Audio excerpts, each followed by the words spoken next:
O ayan, dahil maraming nagtatanong sa akin nasaan na daw yung house and lot at saka saan daw napunta yung 1 million.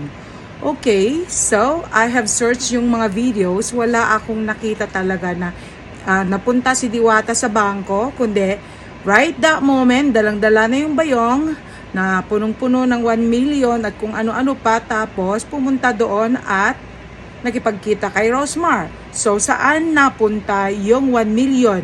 Oh, ibinalik ba? Yun ba ay naging props lang?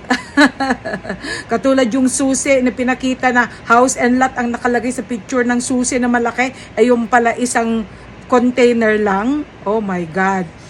Tama na yung panlilin lang, okay? Tama na ang panlilin lang sa mga tao. Kasi pag niloloko nyo mga tao, ano pa ang susunod? Lahat na lang yung gagawin nyo ay purong panlilin lang, panloloko na lang. Kaya, ayun, that's a big question. Bakit nga ba, kung ikaw may 1 million, di ba dapat dala-dala mo yung perang yon sa bangko at hindi mo lang bit-bit-bit na yan, di ba? Kailangan talagang naka-safe yan o kaya talagang safety ang number 1 na dapat pero parang ewan lang, di ba? Oh.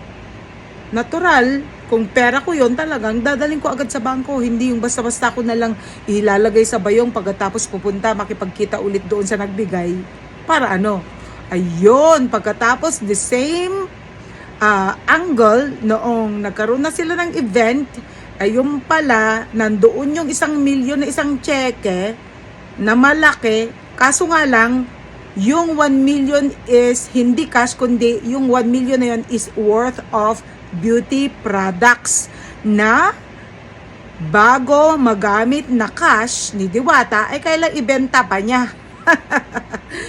Nako.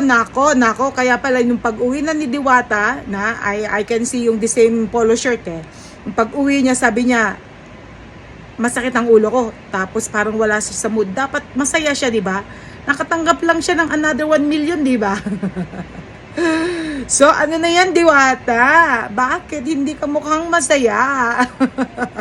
Ito lang ba ay mga palabas ni Rosmar? Oh my God! Oh my God! Siya nga pala, ang totoong milyonaryo. Hindi kasi nagpapakita yan ng pera. O, di ba? At saka isa pa, yung mga sasakyan, lahat ba ang mga ay cash din?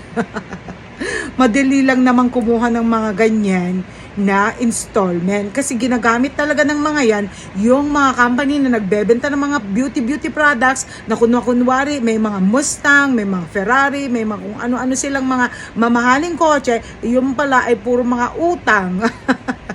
Para lang malinlang nila yung mga bibili.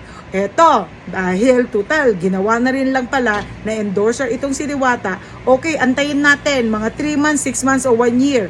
Kung totoo nga na talagang pumuti, kuminis at nawala yung mga galis sa mga balat ni Diwata, then bumili kayo. Pero hanggat hindi pa talaga nagbabago ang kutis ni Diwata, then hindi kayo pwedeng ma-scam, okay? Dahil ang mga Pilipino, mauutak na ngayon. Ikaw, pabibiktima ka ba?